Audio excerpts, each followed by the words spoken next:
Physiology में discuss हुआ था, जब एग्जाम्पल ये देखे कि जब हम स्विम करते हैं, जब हम पानी के अंदर होते हैं तो हमें बाहर की आवाजें नहीं सुनाई देती हैं। क्यों नहीं सुनाई देती हैं?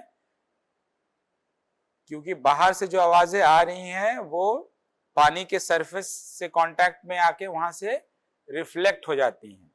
जस्ट जैसे रिफ्रैक्शन में बेंड होता है, रिफ्लेक्शन में रिफ्लेक्ट हो जाता है। क्यों? क्योंकि दोनों के बीच के फेज डिफरेंट, मतलब वो है, दोनों का मीडिया डिफरेंट है। तो इसका मतलब क्या है, अगर फ्लूइड मीडिया में अगर आपको सुनना है some sound coming from the air media, तो आपको ज्यादा एनर्जी प्रोवाइड करना पड़ेगा ताकि आप फ्लूइड के मॉलिक्यूल्स को भी उसी इंटेंसिटी के साथ वाइब्रेट कर सके।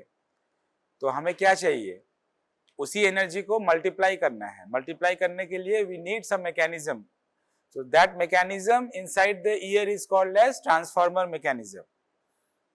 ठीक है, वो कहां कहां पे काम करता है? एक काम करता है टिम्पैनिक मेम्ब्रेन के ऊपर, a larger area is collecting the sound, ठीक, and it is concentrating that sound to a smaller area, that is the footplate of the stapes। alright, तो यहां पे आपको एडवांटेज, मैकेनिकल एडवांटेज मिल रहा है। लार्जर एरिया एक कलेक्ट कर रहा है, स्मॉलर एरिया में उसको कॉन्सेंट्रेट कर रहा है। सेकेंड एडवांटेज कहां से मिल रहा है? दीज ऑसिकल्स, ये ऑसिकल्स जो हैं ये सब डिफरेंट लेंथ के होते हैं, डिफरेंट साइजेस के होते हैं, तो they give a mechanical advantage there. तो इन दोनों एडवांटेज को जब मल्टीप्लाई किया जाता है तो that gives us the transformer ratio. मतलब जो मिडिल ईयर है वो साउंड को कितना ऑगमेंट कर रहा है। क्यों ऑगमेंट कर रहा है? क्योंकि इनर ईयर में जो है क्या है, फ्लूइड है ना? कौन सा फ्लूइड है? Perilymph and endolymph.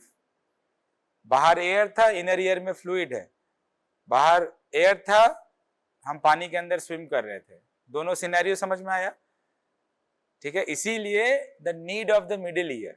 नहीं तो फालतू में वो नहीं है, अगर नहीं भी रहता तो भी काम करता, लेकिन तब हमें कोई दूसरा मैकेनिज्म होना होता है उस समय। हाँ, क्योंकि फिर हम सुन नहीं पाते। जैसे हम पानी के अंदर कोई अगर बाहर से बोल रहा है तो हम सुन पाते हैं? जो लोग स्विम किए होंगे उनको समझ में आएगा कि नहीं सुन पाते हैं। ठीक है, एक वेग सा कुछ सुनाई देगा लेकिन साफ आवाज नहीं आएगी। तो for that to augment the sound we need the middle ear. तो यहां पे क्या हो रहा है इस डिजीज में? हार्डनिंग ऑफ द ऑसिकल्स, और rather you can say the stapes foot plate is happening in this disease. अब क्या होगा? मेम्ब्रेन साउंड कलेक्ट किया, ऑसिकल्स वाइब्रेट किए, लेकिन वो वाइब्रेशन फुट प्लेट के थ्रू जो जा रहा था इनर ईयर में वो नहीं जा पाएगा। क्यों? क्योंकि फुट प्लेट तो मोबाइल होना चाहिए ना, it should move in and out, but it has been harden और it has been sclerosed, so now it's not able to move properly, so that results in a hearing loss। कौन सा hearing loss होगा? Very good, conductive type of hearing. क्यों? क्योंकि conduction में problem है। दो तरह का हेयरिंग लॉस होता है, एक कंडक्टिव होता है, दूसरा सेंसरी न्यूरल। सेंसरी न्यूरल का मतलब सेंसरी कॉक्लिया से जो इन्वॉल्व है, न्यूरल मतलब कॉक्लिया के बाद जो नर्व ले जा रहा है, ऑडिटरी नर्व, उसमें इन्वॉल्वमेंट है, या सेंट्रल एरिया में इन्वॉल्व है। ठीक है, तो sensory neural, combined sensory neural मतलब कॉक्लिया एंड नर्व दोनों इन्वॉल्व है। ठीक है, तो सेंसरी न्यूरल के भी दो सब पार्ट्स होते हैं, एक होता है कॉक्लियर और एक होता है न्यूरल। और कंडक्टिव के क्या पार्ट्स हुए? कंडक्शन कहाँ कहाँ प्रॉब्लम कर सकता है? एक्सटर्नल ईयर में कर सकता है, पूरा कंडक्टिव पाथवे, मतलब वो बाहर से लेके पूरा अंदर तक करेगा। ठीक है, तो यहाँ पे हेयरिंग लॉस प्रिडोमिनेटली क्या होगा? कंडक्टिव होगा, लेकिन अगर इनर ईयर भी इन्वॉल्व हो रहा है, ठीक है, उस केस में क्या होगा? Mixed type of hearing loss हो जाएगा। कंडक्शन हो गया बाहर से, मतलब तुम्हारा स्टेपिस फुटप्लेट की वजह से, और इनर ईयर में जो सेंसरी न्यूरल कंपोनेंट जो होगा सेंसरी पार्ट की वजह से, तो उसकी वजह से मिक्स्ड दोनों चीजें उसमें आएंगी।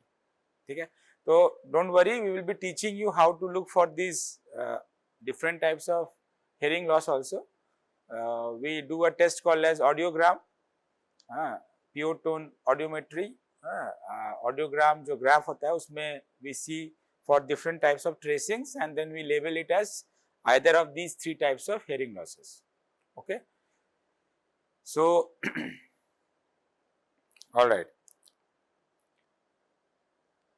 सो otosclerosis also called as hardening of the ear. ठीक, क्या होता है इसमें? There is a new bone growth leading into the stapes becoming immobile and prevents transmission of sound vibrations.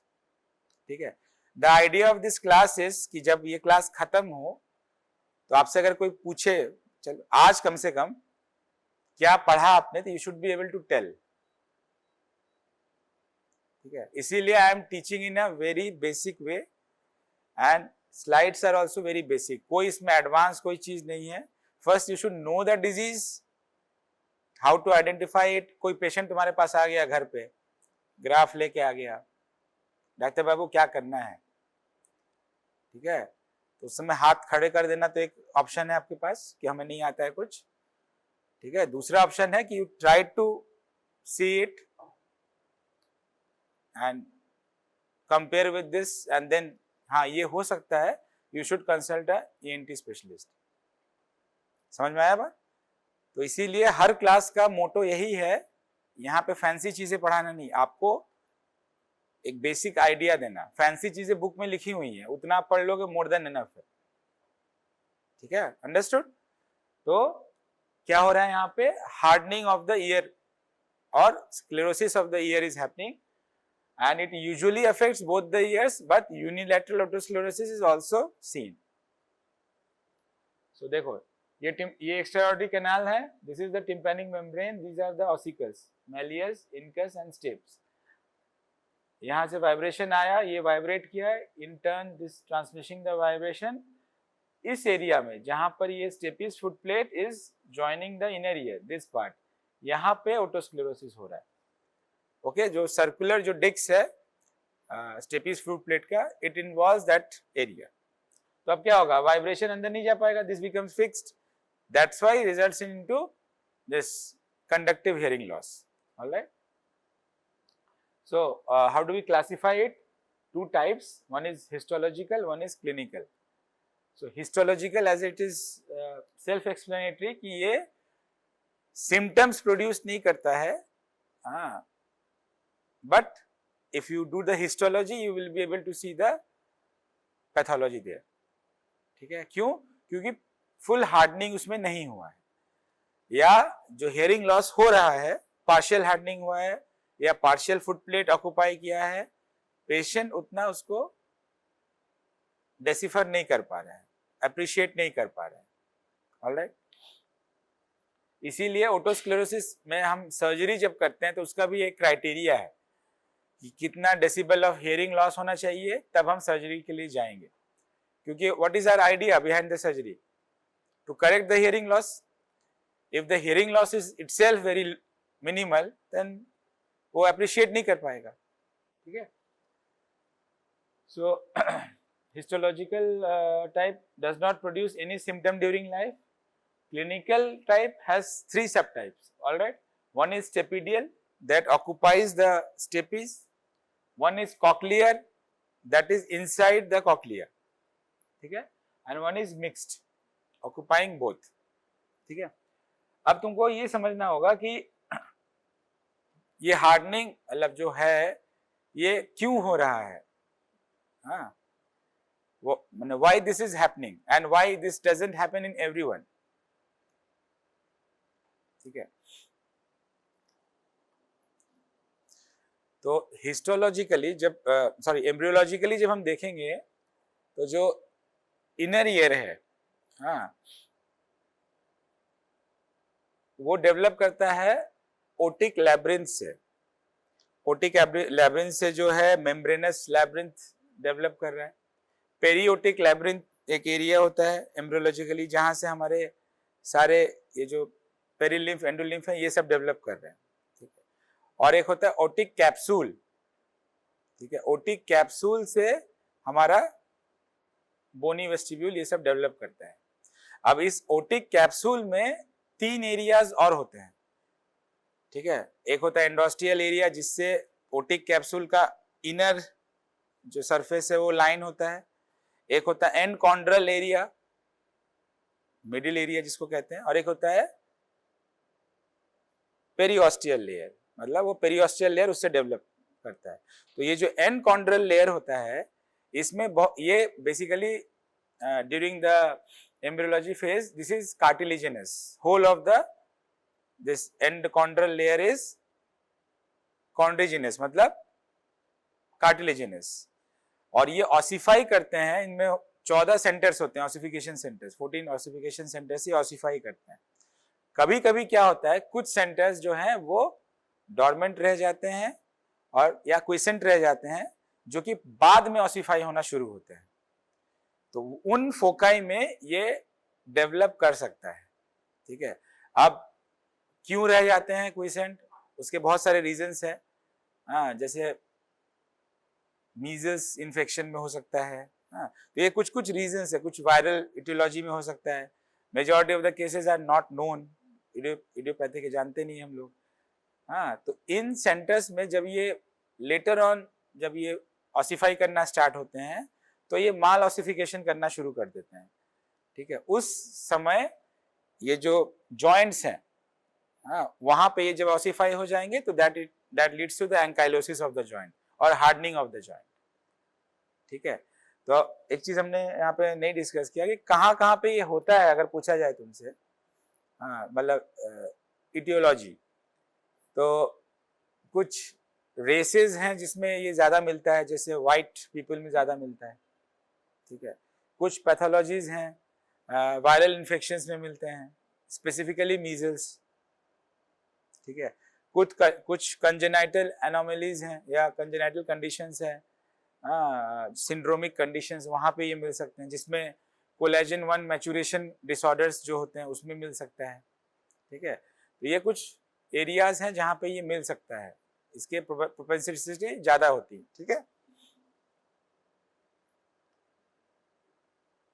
हाँ, स्टेपिडियल ओटोस्क्लेरोसिस that produces ankylosis of the membranous labyrinth, and the cochlear otosclerosis same, the membranous labyrinth and producing sensory neural hearing loss, mixed जो है दोनों involve करते हैं, ठीक है। अच्छा, अब एग्जाम में ये पूछा जाता है कि कौन से एरिया में सबसे ज्यादा चांस है मिलने का इसके, ओके। तो ये स्टेपिस का क्या है, क्रूरा है, anterior crura, posterior crura, this is the foot plate और this is the head of the stapes. What is this? Muscle, stapedius muscle, ठीक है। तो ये जो anterior crura का जो बेस है, this area is the most likely area, जो सबसे ज्यादा लोगों में मिलता है, ठीक है। इसको क्या कहते हैं, फिशुरे एंटीफेनेस्ट्रम, इस एरिया को कहते हैं, ठीक है। So this is the commonest area. Second is the 2 mm behind the oval window, and third is the this circumferential. चौथा टाइप जो होता है that is also involving the foot plate also, that is called as biscuit type. Okay? तो कभी-कभी आपके MCQs में photograph देके पूछा जाएगा कि कौन सा टाइप है, ठीक है। This is the circumferential type, and fourth one is the biscuit type, that is involving, that is the most severe one, उसमें चारों तरफ इन्वॉल्व हो जाता है। So this is the causes that I said. So what are the symptoms? अगर वो ossify हो जाएगा तो सिम्टम्स क्या क्या होंगे? पहला सिम्टम हियरिंग लॉस, ठीक है। दूसरा, तो दूसरा क्या होगा, अगर कॉक्लियर है, ठीक है, तो उसमें कुछ वायरल टॉक्सिन्स ये सब जनरेट हो रहे हैं कॉक्लिया के अंदर, उसके वजह से ये टिनिटस, वर्टिगो ये सब हो सकता है, क्योंकि वो सेमी सर्कुलर कैनाल की तरफ भी जाएगा, वही लिक्विड है, पेरिलिम्फ चारों तरफ, ठीक है। And so the most important is this, then it can also cause tinnitus and vertigo also, ठीक है। Headache and otalgia not so common, but it can be also there. So what do we do to diagnose it? एक तो patient complain करेगा कि I am having difficulty in hearing और decreased hearing, okay. हम otoscopy जब करेंगे तो will be seeing what, क्या देखेंगे, ये जो है ना, ये फिजिकल एग्जामिनेशन, इसमें क्या देखेंगे ओटोस्कोपी में? टिम्पैनिंग में कोई प्रॉब्लम देखेंगे? कुछ दिखेगा टिम्पैनिक मेम्ब्रेन में? Tympanic membrane will be apparently normal, alright. क्यों? क्योंकि ये तो स्टेपिस फुट प्लेट को इन्वॉल्व कर रहा है, ठीक है। लेकिन एक साइन मिलता है, शॉर्ट साइन कहते हैं उसको, जब एक्टिव ओटोस्क्लेरोसिस होता है तब जहां पे ओवल विंडो का, जहां पे फुट प्लेट लग रहा है, वहां पे एक्टिव स्क्लेरोसिस की वजह से, ओटोस्क्लेरोसिस की वजह से एक पिंकिश टिंज मिलता है मेम्ब्रेन के ऊपर, ठीक है। टिम्पैनिक मेम्ब्रेन कैसा होता है? ट्रांसलूसेंट होता है, आबछा, हाँ, आर पार आप उसको देख सकते हो, बटर पेपर की तरह। तो वहां पे अगर एक्टिव फोकाई है, एक्टिवली मल्टीप्लाइंग सेल्स हैं रेड, क्योंकि वहां होंगे तो ज्यादा ब्लड सप्लाई भी होगा, ठीक है, तो वो हल्का सा पिंकिश टाइप का नजर आता है, ठीक है। But it is not seen in every case, मतलब rather I can say it is rarely seen, ठीक है। अच्छा, अब आएगा ये सेकंड ट्यूनिंग फोक टेस्ट। इसमें क्या मिलेगा? Conductive type of hearing loss. वो कैसे, हाउ डज इट डिपिक्ट, कैसा होगा? ट्यूनिंग फोक टेस्ट क्या क्या होते हैं? रेनी टेस्ट होता है, वेबर टेस्ट होता है। तो रेनी टेस्ट में क्या मिलेगा?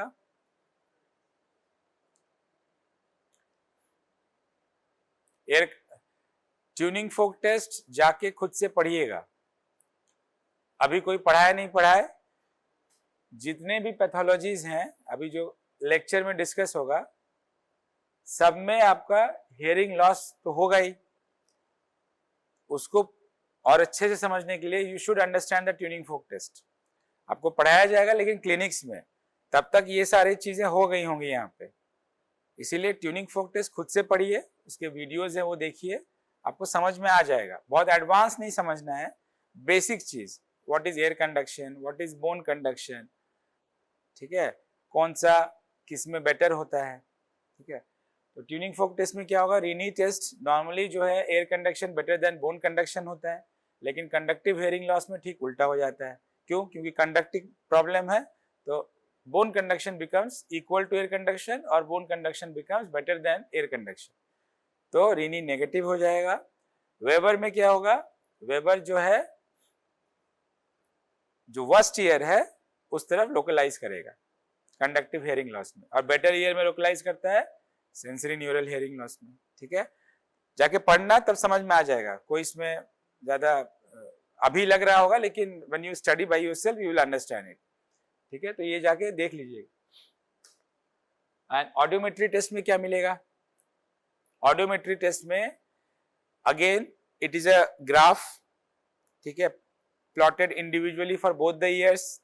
उसमें दो लाइंस होती हैं पर ईयर, हर कान के दो लाइंस होते हैं, one is for the air conduction, one is for the bone conduction, ठीक है। तो यहाँ पे क्या होगा? बोन कंडक्शन जो ग्राफ होगा उसमें हर्ट्स होते हैं, उसमें जो एक्स एक्सिस होता है उसमें we are projecting certain frequency sounds to the ear, and we are seeing at what intensity of that frequency of sound the patient is able to hear, that is the idea of audiometry.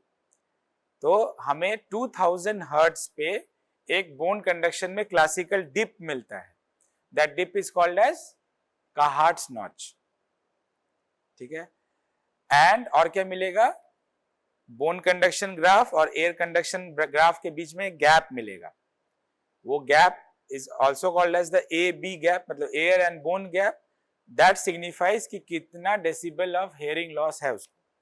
तो दो चीज मिलेगा, ए B gap मिलेगा, second there will be a dip in the bone conduction graph, abnormal dip that is called as Kahart's notch, that will be present at 2000 hertz, ठीक है।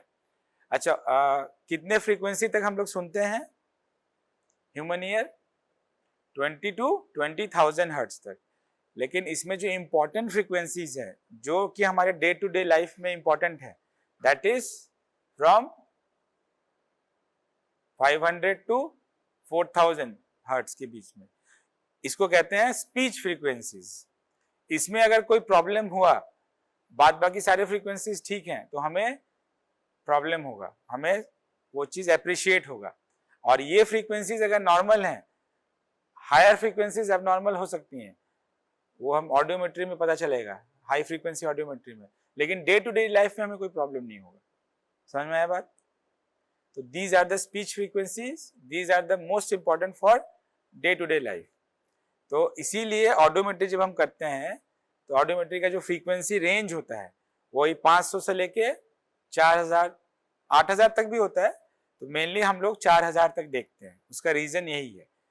ठीक है, और अगर उससे ऊपर का हम देखना चाहते हैं तो we go for high frequency audiometry. Alright, high frequency audiometry में क्या होता है, ऑडियोमेट्री में क्या होता है कि वो हायर फ्रीक्वेंसीज को इन्वॉल्व कर रही हैं, माने अबव दिस 8000 हर्ट्ज। तो उससे क्या पता चलता है, उससे ये पता चलता है कि problem is there inside the ear and it may involve the low frequencies at a later time. तो हमें टाइम मिल जाता है उसको एड्रेस करने का। तो हाई फ्रीक्वेंसी ऑडियोमेट्री में बेनिफिट क्या है, we get to know about the disease at a earlier stage when it has not occupied the speech frequencies। समझ में आया बात? तो speech frequency is very important, आपको फिजियोलॉजी में भी पढ़ाया गया है, नेचुरल फ्रीक्वेंसी के बारे में बताया गया था। जब पढ़ोगे नहीं ना तो सब ऊपर से बाउंस कर जाएगा, तुम लोग का चेहरा ही बोल रहा है कि कुछ समझ में नहीं आ रहा है। ठीक है, तो बेसिक हर स्ट्रीम का बेसिक है एनाटॉमी एंड फिजियोलॉजी। जब तक आप उसको नहीं पढ़ेंगे आपको कुछ नहीं समझ में आएगा, चाहे यहां चाहे सर्जरी में, गायनी में, किसी में भी द बेसिक इज एनाटॉमी। और आप जितने बार उसको पढ़ेंगे आपका उतना डिजीज स्ट्रांग होगा। समझ में आया बात? वो फर्स्ट ईयर में है हो गया निकल गए, ऐसा नहीं चलता है। ठीक है, सबसे पहले जाओ एनाटॉमी पढ़ो, इसको भले ना पढ़ो, एनाटॉमी पढ़ो, तब ये जब पढ़ोगे तो ये समझ में आ जाएगा। ठीक है, और डायरेक्ट इसको पढ़ोगे लगेगा कि हाँ सब समझ में आ गया, लेकिन जब फिर से बाद में फिर वही जीरो, फिर समझ में, फिर भूल गए। यही हो रहा है तुम लोग के सीनियर बैच के साथ, और तुम्हारे साथ भी यही होगा अगर उसी रास्ते पे चलोगे। पढ़ने का तरीका होता है, गधे की तरह पढ़ने से ही नहीं हो जाता है। तो इतना तो समझ में आ गया होगा 12th के एग्जाम देके, एंट्रेंस एग्जाम देके, कि आपको स्मार्ट स्टडी करना है। वही स्मार्ट स्टडी आपको यहाँ भी करना है, क्योंकि उससे भी ज्यादा वास्ट कोर्स है। तो जो तरीका है पढ़ने का उस लिहाज से पढ़ोगे, नोट्स बना के पढ़ोगे अपने उसमें, it will be very helpful. Otherwise इतना सारा 19-20 सब्जेक्ट जब लास्ट में पढ़ना होगा ना तो सब जीरो हो जाएगा फिर। ठीक है, तो एम्फेसिस देना एनाटॉमी में। जब आपका एनाटॉमी क्लियर है ना तो आप बहुत बार, मान लो किसी वजह से आप रिवाइज नहीं कर पाए, आंसर तो आपके सामने है ना, उन 4 ऑप्शंस में से ही एक है। अमूमन आप 2 ठो एक्सक्लूड कर पाते हो, 2 ही में ज्यादातर फंसता है, सही तो अगर आपका एनाटॉमी साउंड है तो आप उन दोनों में भी एक्सक्लूड कर लोगे। ठीक है, तो anatomy and physiology should be at your finger tips. MBBS के एग्जाम्स में भी हम आपसे यही एक्सपेक्ट करेंगे कि you should know the anatomy properly and physiology properly. Disease आपने अगर समवॉट उसके आसपास पहुंच गए कि सर ये ऐसा, ये दोनों या ये तीनों चीज में से एक चीज हो सकता है, that is more than enough. You are not here to make diagnosis. what we are expecting from you, I am telling you that, but you should know, he is having a hearing loss. I will ask you ki how you will know which part of the ear he is having the hearing loss. Then you should be able to tell ki I will do a tuning fork test, I will do audiological test, I will see there what is being involved, whether the sound conduction is pathology is in the conductive mechanism or in the sensory neural mechanism. This is more than enough. ठीक है, लेकिन आपको पता ही नहीं है कि उसके बाद करेंगे क्या, SOS नहीं पता, दूसरे के पास भेज देंगे, वो नहीं होना चाहिए। ठीक है, आपके घर पे भी hearing loss is a common thing है, ओल्ड एज में कॉमन थिंग है, ओल्ड एज क्या तो सारे एजेस में। तो आपके पास कोई अगर आए तो आप एटलीस्ट असेसमेंट करने का कोशिश करें based on all this test and all. ठीक है, उसके पास तो रीडिंग्स होंगे, वो पीटीए करा के आएगा। समझ में आया बात? तो ये day in and day out practice involve करता है, ठीक। सो ऑडियोमेट्री टेस्ट में बता दिया। अच्छा, सीटी स्कैन करा सकते हैं, हाँ, to know the extent of the वो डिजीज। अच्छा, अब आते हैं हम लोग मैनेजमेंट पे। तो क्या मैनेजमेंट हो सकता है? पहला मैनेजमेंट मेडिकल मैनेजमेंट, लेकिन मेडिकल मैनेजमेंट उतना अब प्रैक्टिस नहीं किया जाता है, लेकिन still it is there in the books, you should label it. क्या है? वी गिव सोडियम फ्लोराइड, ठीक है। सोडियम फ्लोराइड क्या करता है? वो फोकाई को मैच्योर करता है जल्दी, तो आसपास के एरियाज जो है वो भी इन्वॉल्व तब नहीं होते हैं, ठीक है। दूसरा इज सर्जिकल।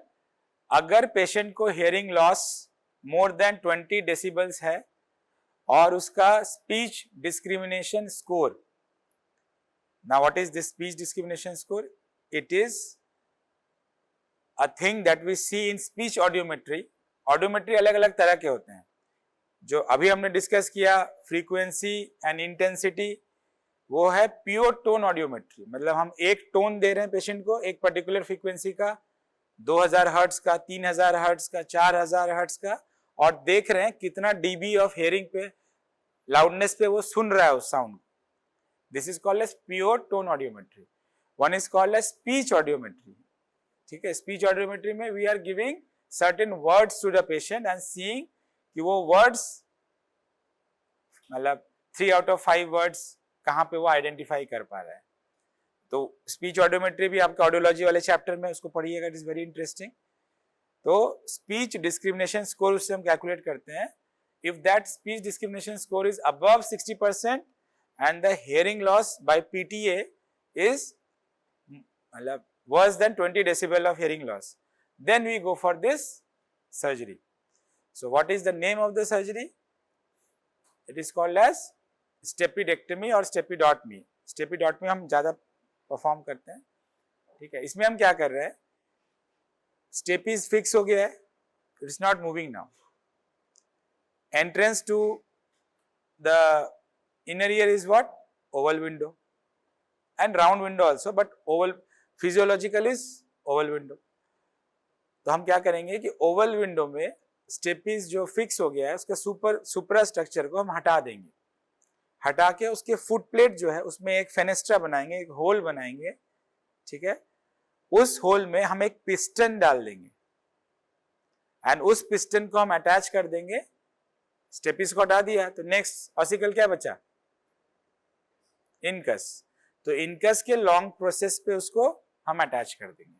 तो now this will act as stapes. Simple, एकदम सिंपल लैंग्वेज में, ठीक है।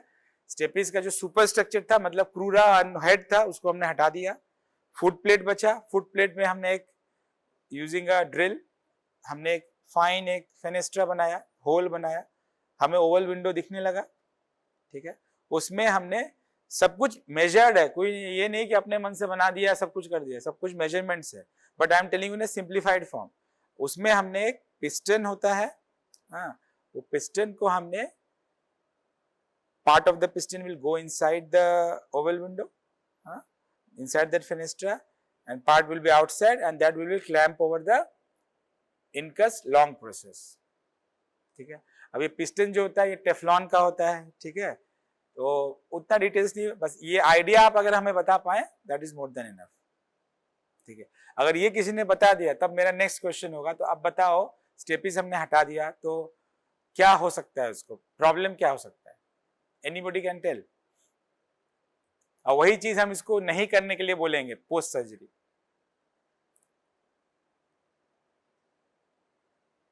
बोलो, ठीक बोलिए, बोलो।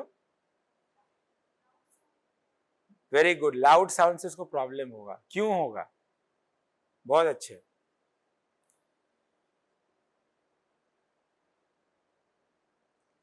ये भी अगर मैंने बताया था क्यों होगा, ये भी बताया होगा।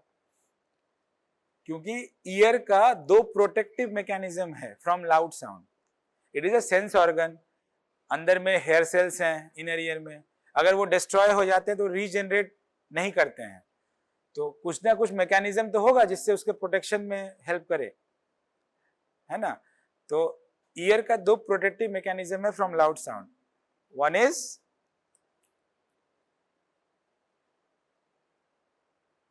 मिडिल ईयर में दो मसल्स हैं, क्या नाम है? स्टेपिडियस और बताओ, नो आइडिया। टेंसर टेम्पेनाई, ठीक है। तो ये दोनों मसल्स जो हैं वो मिडिल ईयर से इनर ईयर में बहुत लाउड साउंड्स जो ना चले जाएं उससे प्रोटेक्शन देते हैं, ठीक है। स्टेपिडियस क्या करता है, जब कोई ऐसा साउंड जो 75-80 डेसिबल के ऊपर का है सडनली अगर ईयर में प्रोजेक्ट किया गया तो क्या होगा, बहुत जोर से टिम्पैनिक मेम्ब्रेन अंदर की तरफ जाएगा, ठीक। ऑसिकल्स भी बहुत जोर से जाएंगे, वही वाइब्रेशन इनर ईयर में भी बहुत जोर से जाएगा, ठीक। तो क्या होगा, अचानक से जैसे ही गया within few milliseconds, मैंने पॉइंट मिली सेकेंड्स मतलब 0.1 0.2 मिली सेकेंड, इतना फास्ट क्या होगा, सबसे पहले टिम्पैनिक मेम्ब्रेन टॉट करेगा, इट विल और ज्यादा टॉट मतलब क्या होता है, टाइटन, ठीक है। उससे क्या होगा, किसी टाइट सरफेस पे अगर बॉल फेंको और किसी लूज सरफेस पे फेंको तो किसमें अंदर ज्यादा जाएगा, लूज वाले में, तो रिफ्लेक्शन उस साउंड का ज्यादा हो जाएगा, तो वहां पे डैम्पनिंग होगा साउंड का। सेकेंड, स्टेपिडियस मसल जो है ये कॉन्ट्रैक्ट करेगा और स्टेपिस को अगेन टॉट कर देगा, अब वो स्टेपिस अंदर नहीं जाएगा, समझ में आया बात। तो वहां पे डैम्पनिंग होगा, इसलिए स्टेपिडियल रिफ्लेक्स इसको कहते हैं। हाँ, ये कब ट्रिगर होता है, जब sudden sound of loud sudden loud noise in excess of 80 decibels are projected to the ear, this stapedial reflex will kick in। समझ में आया बात। तो हम क्या कर रहे हैं, स्टेपिस का सुपर स्ट्रक्चर हटा रहे हैं। स्टेपिडियस मसल कहाँ अटैच था, अभी दिखाया था, हेड पे अटैच था स्टेपिस के, कहाँ अटैच है ये हेड है, इसका क्रूरा है, या कहाँ अटैच है ये, ठीक है। तो तुम तो इस पूरे एरिया को ही हटा दे रहे हो, समझ में आया बात। तब ये मसल रहेगा मतलब आप, हाँ ये नहीं रहेगा, हम इसको यहाँ पे कट लगाएंगे, इस मसल को फ्री कर देंगे, उसके बाद इस एरिया को डिसलॉज करेंगे, ठीक है। तो अब जब वो मसल नहीं है तो प्रोटेक्टिव मैकेनिज्म भी नहीं है, ठीक है। तो हम पेशेंट को ये एडवाइस करेंगे कि आप लाउड नॉइजेस में काम नहीं करेंगे, और जो लोग लाउड नॉइजेस में या जहाँ पे प्रेशर वेरिएशन ज़्यादा होता है, जैसे फ्रीक्वेंट फ्लायर्स या हाई एल्टीट्यूड वर्कर्स, ठीक है, ये सारे कॉन्ट्राइंडिकेशन फॉर सर्जरी हैं, ठीक है। एक तो हम उसको एडवाइस करेंगे मत करिए, और उसका ऑक्यूपेशन ही अगर वो है तो these are the contraindications for surgery. क्यों, क्योंकि जब उसका ये प्रोटेक्टिव मैकेनिज्म नहीं रहेगा तो हर तेज आवाज उसके कॉक्लिया को ओवर स्टिमुलेट करेगा, उससे उसके सेंसरी न्यूरो हियरिंग लॉस बढ़ता चला जाएगा, समझ में आया? सो दिस इज स्टेपिडेक्टमी में क्या कर रहे हैं, स्टेपिडोटमी में क्या कर रहे हैं। मैंने आपको स्टेपिडोटमी समझाया, डॉटमी मतलब क्या, ओपनिंग करके वो करें। डेक्टमी में पूरा का पूरा फुट मतलब सब कुछ हटा देते हैं, ठीक है।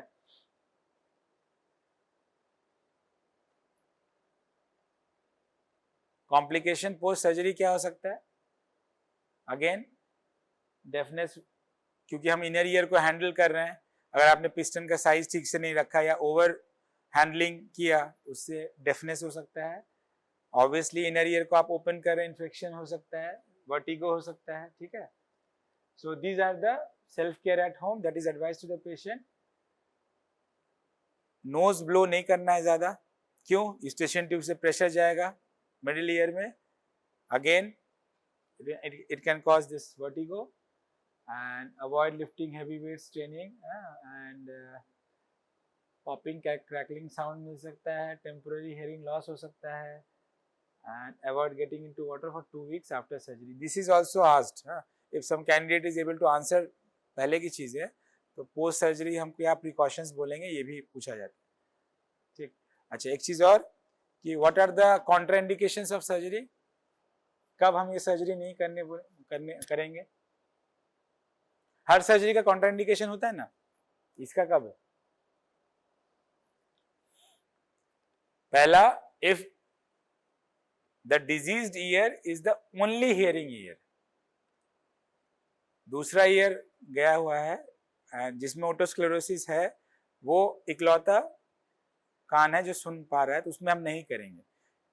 क्यों? क्योंकि अगर उसमें प्रिकॉशन ठीक से नहीं ले पाया पेशेंट तो उसमें भी खराब हो जाएगा।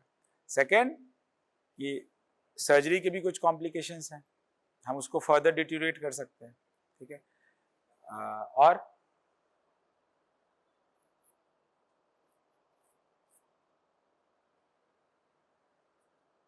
अभी बताया ना, जो लोग हाई प्रेशर एरिया मतलब प्रेशर डिफरेंस एरियाज में काम करते हैं, जैसे जो फ्लायर्स हैं या हाई एल्टीट्यूड वर्कर्स हैं या डाइवर्स हैं, ठीक है, तो उनमें हम नहीं करेंगे। नहीं करेंगे मतलब अगर वो काम अपना मॉडिफाई नहीं कर सकते हैं तो नहीं करेंगे। ठीक है, चौथा, प्रेगनेंसी के टाइम पे नहीं करेंगे। ठीक है, वो इटियोलॉजी में भी है कि प्रेगनेंसी के टाइम हार्मोनल चेंजेस के वजह से भी ये जो तुम्हारे जो रेस्ट एरियाज बताए थे ना, 14 सेंटर्स होते हैं, कोई कोई सेंटर्स रेस्ट में रहता है जो बाद में एक्टिवेट हो जाता है, तो प्रेगनेंसी के टाइम पे भी एक्टिवेट हो जाता है। ठीक है, इसलिए फीमेल्स में ज्यादा मिलता है। ठीक है, एंड तो प्रेगनेंसी के टाइम नहीं करेंगे। अगर छोटे बच्चे हैं तो उनमें नहीं करेंगे। तो ये सब कुछ कॉन्ट्राइंडिकेशंस हैं। Okay, contraindications are also there in the book, go through them. ठीक, और दैट्स इट। तो डिजीज कुछ समझ में आया?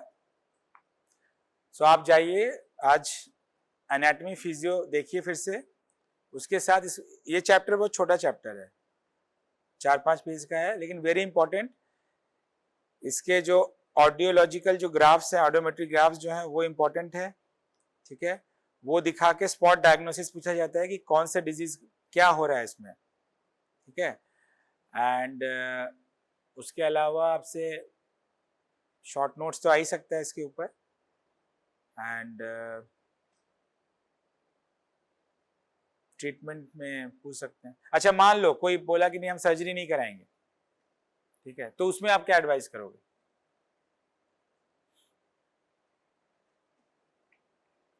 कंजर्वेटिव मैनेजमेंट में एक तो आपने उसको सोडियम फ्लोराइड आपने दिया, लेकिन उसका ऑलरेडी मैच्योर्ड फोकाई है, तो आप उसको क्या एडवाइस कर सकते हो? यू कैन एडवाइस हिम और हर हियरिंग एड्स। ठीक है, तो सर्जिकल एक है, कोई सर्जरी अगर डिनाई करता है तो you can go for the hearing aids.